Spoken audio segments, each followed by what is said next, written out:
हम पढ़ रहे थे फिजिकल केमिस्ट्री के इम्पोर्टेंट पॉइंट्स के बारे में। जो स्टूडेंट को ज़्यादातर ये एग्ज़ाम में बैठने के बाद एक कैलकुलेशन का और जो फॉर्मूला आ जाता है वो हार्ड लगता है, ऐसा नहीं है, बहुत आसान है। और इन लास्ट की क्लासों में हम यही सीखना चाहेंगे कि बच्चे को किसी प्रकार का भय नहीं रहे और ऐसा नहीं लगे कि ये मेरा बार बार पढ़ा हुआ नहीं है। लास्ट में अंतिम क्लास का यही उद्देश्य है कि हर एक बच्चे को हर एक क्वेश्चन से पढ़ा हुआ लगे और कॉन्फिडेंस रहे कि हाँ यार ये मेरा बहुत अच्छे से सर ने पढ़ाया है और ये मेरा गलत नहीं हो सकता। इस वीडियो में हम देखेंगे कि फिजिकल केमिस्ट्री की जो बहुत महत्वपूर्ण बात है जो हर जगह काम आती है, साम्य अवस्था और डेल जी के बारे में। आपको पता है एक गिब्स मुक्त ऊर्जा का समीकरण दिया जाता है डेल जी बराबर del H minus T del S. इस समीकरण से ये बात का पता पड़ता है कि कौन सी अभिक्रिया सवतः होगी, कौन सी असवतः होगी, किसमें ताप ज्यादा है, किसमें ताप कम है, कहाँ एंट्रोपी बढ़ रही है, कहाँ एंट्रोपी घट रही है। पहली एक छोटी सी बात मैं बता देता हूं। साम्य अवस्था वो अवस्था होती है जहां डेल जी जीरो होता है, तो साम्य पर डेल जी जीरो होता है। डेल जी जीरो लिख दिया तो डेल एच बराबर क्या हुआ, माइनस का टी डेल एस।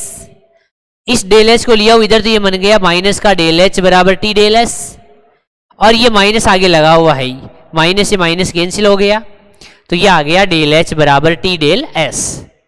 हकीकत में ये ऊष्मा आई है साम्य अवस्था की, क्योंकि यहां साम्य पर डेल जी जीरो हुआ है तो डेल एच बराबर आ गया टी डेल एस। कई बार ऊष्मा गतिकी से ये क्वेश्चन इस बार आया है कि जो ये ताप है ये साम्य का ताप है। अगला जानकारी दे देता है एंथैल्पी और ऊष्मा इतनी है, एंट्रोपी भी इतनी है, तो बताओ ताप क्या होगा। ताप वो केल्विन में भी पूछ सकता है और डिग्री सेंटीग्रेड में भी पूछ सकता है। तो सबसे पहले तो ये साम्य का ताप हुआ। ऐसी जानकारी बताऊं कहां देता है, बार बार एग्जाम में क्वेश्चन आता कैसा है, ऐसे बोल देगा लिक्विड है और इसको गैस में बदला जा रहा है, ये वेपोराइजेशन है और यहां वेपोराइजेशन हीट दे रखी होगी, वाष्पन की ऊष्मा दे रखी होगी। हकीकत में आज ये वाष्पन की ऊष्मा ऐसे क्यों दे रखी होगी, लेकिन हकीकत ये है ये वाष्पन, गलन, संघनन, ये जितने भी भौतिक अवस्था के जो परिवर्तन होते हैं ना, ये स्थिर दाब पर होते हैं। और स्थिर ताप दाब पर जो भी अवस्था होती है वो साम्य अवस्था होती है और साम्य पर डेल जी जीरो होता है। तो इस दौरान जो ऊष्मा होती है वो हकीकत में एंथैल्पी में परिवर्तन होती है। तो जो ऊष्मा की जानकारी दे रखी होती है साम्य अवस्था पर वो हकीकत में एंथैल्पी में परिवर्तन होता है। तो यहां से हम साम्य का ताप निकाल सकते हैं। ये तो एक जनरली ज्यादा बार जो एग्जाम में कंडीशन आ रही है उसके बारे में बताया मैंने।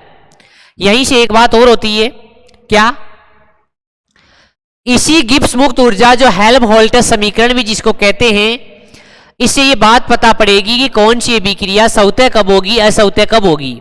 इसकी मैं कंडीशन बताता हूं, उसके अनुसार देखना। पहली कंडीशन, मान लो अभिक्रिया ऊष्मा शोषी हो, ऊष्मा शोषी वह एंट्रोपी का मान बढ़ रहा हो, एंट्रोपी का मान बढ़ रहा हो। यहां से दो जानकारी पता पड़ गई। अगर ऊष्मा शोषी है तो यह बताता है एंथैल्पी पॉजिटिव है और एंट्रोपी का मान भी बढ़ रहा है, इसका मतलब एंट्रोपी में परिवर्तन भी पॉजिटिव है। ये दोनों बातें इस फॉर्मूले में रखो तो बोलो डेल जी बराबर है, यहां डेल एच है वो पॉजिटिव है, माइनस टी, ये डेल एस भी पॉजिटिव है। अब आपको पता है इस डेल जी का मान पॉजिटिव आएगा या नेगेटिव आएगा, ये इस बात पे निर्भर करेगा। ये नेगेटिव, ये अगर ये मान ज्यादा हुआ, एंथैल्पी का मान ज्यादा हुआ तो पॉजिटिव आ जाएगा। और अगर एंट्रोपी का मान के साथ जो गुणा में टी है, टी अगर ये गुणा में है तो ये गुणा वाला इसको ज्यादा कब करेगा, जब इस टी का मान ज्यादा हो तो ये नेगेटिव वाला मान ज्यादा आएगा। इसका मतलब ये नेगेटिव वाला मान ज्यादा आएगा कब, जब टी ज्यादा होगा। इसका मतलब ऐसी कंडीशन में ये अभिक्रिया ये डेल जी नेगेटिव होगा कब, जब डेल जी होगा जब ये ताप उच्च होगा, जब गुणा वाली राशि ज्यादा होगी तो नेगेटिव वाला मान ज्यादा आएगा। इसका मतलब डेल जी नेगेटिव आएगा। और सवतः की कंडीशन ही यही बताई थी आपको कि अभिक्रिया सवतः होने के लिए डेल जी नेगेटिव होना चाहिए। इसका मतलब ये उच्च ताप पर सवतः हो सकती है, उच्च ताप पर सवतः हो सकती है। ये पहली कंडीशन बताई मैंने, कोई ज्यादा हार्ड नहीं है। इसी में दूसरी कंडीशन ले लो, ऊष्मा शोषी अभिक्रिया और जिसके लिए एंट्रोपी का मान क्या हो रहा हो, कम।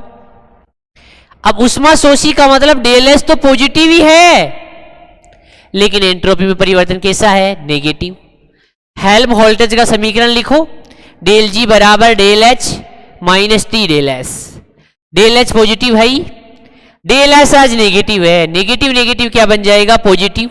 ये लो डेल एच पॉजिटिव है और ये नेगेटिव नेगेटिव भी पॉजिटिव बन गया। इसका मतलब आज डेल जी का मान कभी नेगेटिव हो ही नहीं सकता। अगर एंथैल्पी में परिवर्तन भी पॉजिटिव, ये भी पॉजिटिव, तो डेल जी का मान आएगा पॉजिटिव। और जब जब डेल जी पॉजिटिव आया है वो अभिक्रिया ऐसा होता हुई है, ऐसा होता है। अगली देख लो कंडीशन सी, अभिक्रिया ऊष्माक्षेपी हो और एंट्रोपी का मान बढ़ रहा हो। कुछ नहीं करना, बस डेल जी का फॉर्मूला लिख लो, डेल जी बराबर del H minus T del S. अब आपको पता है ऊष्माक्षेपी है तो डेल एच नेगेटिव है, एंट्रोपी बढ़ रहा है तो ये लो डेल एस पॉजिटिव है, पॉजिटिव नेगेटिव नेगेटिव ही होगा, ये लो ये माइनस टी डेल एस।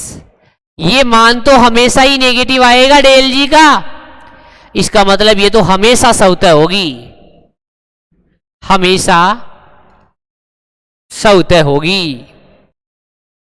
ऐसी एक कंडीशन और डी वाली, अभिक्रिया ऊष्माक्षेपी हो लेकिन एंट्रोपी का मान घट रहा हो। वही गिब्स मुक्त ऊर्जा समीकरण लिखिए, डेल जी बराबर del H minus T del S.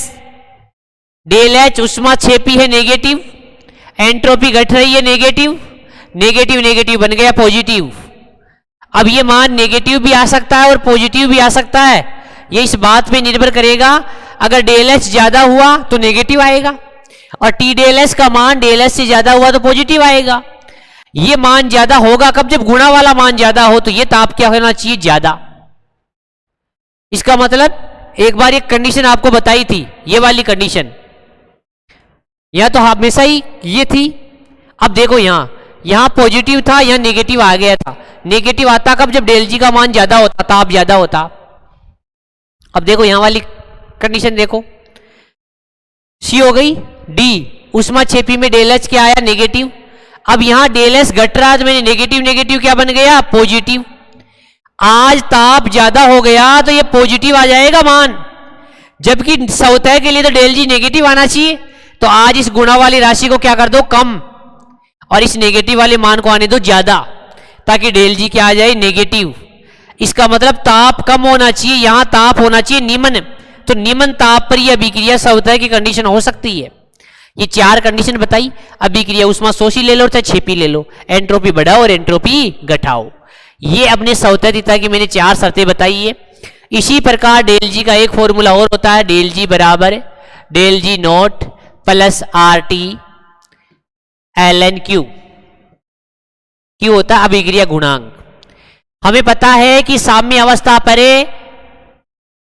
Del जी 0 होता है और अभिक्रिया गुणांक किसके बराबर हो जाता है, आज ही पढ़ा था, साम्य स्थिरांक के बराबर।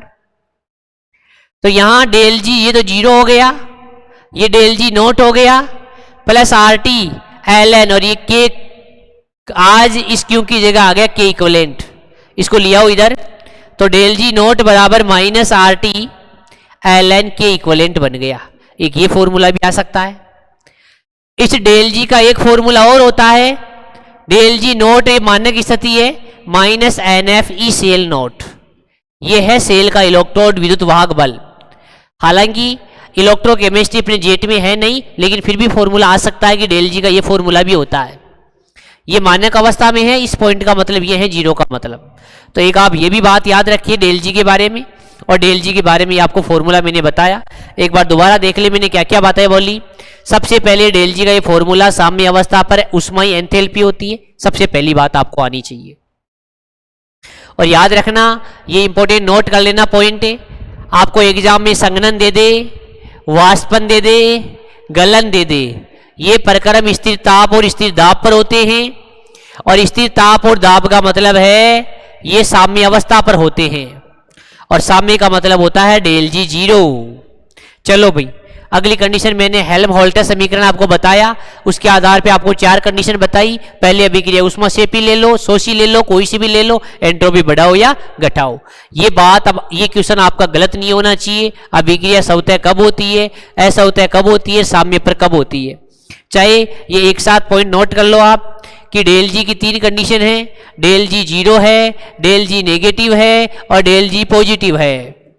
अगर डेल जी नेगेटिव है अभिक्रिया साम्य अवस्था पर है, अगर डेल जी नेगेटिव है अभिक्रिया अपने आप होगी, ऐसा होता है। और डेल जी पॉजिटिव हो गया अभिक्रिया में बाहर से कार्य करना पड़ेगा, अभिक्रिया ऐसा होता है। ये तीनों बातें भी नोट कर लेना। इस वीडियो में हमने इस गिब्स मुक्त ऊर्जा परिवर्तन के बारे में बताया है, अभिक्रिया ऐसा है ऐसा होता है की कंडीशन बताई है, और साम्य अवस्था पर क्या होता है, क्या 0 होता है, क्या नहीं होता, ये बात बताई है। हालांकि साम्य के बारे में मैं यही एक बात और बता देता हूं कि साम्य के किसी भी इक्विलिब्रियम स्टेज के क्या क्या गुण हो सकते हैं।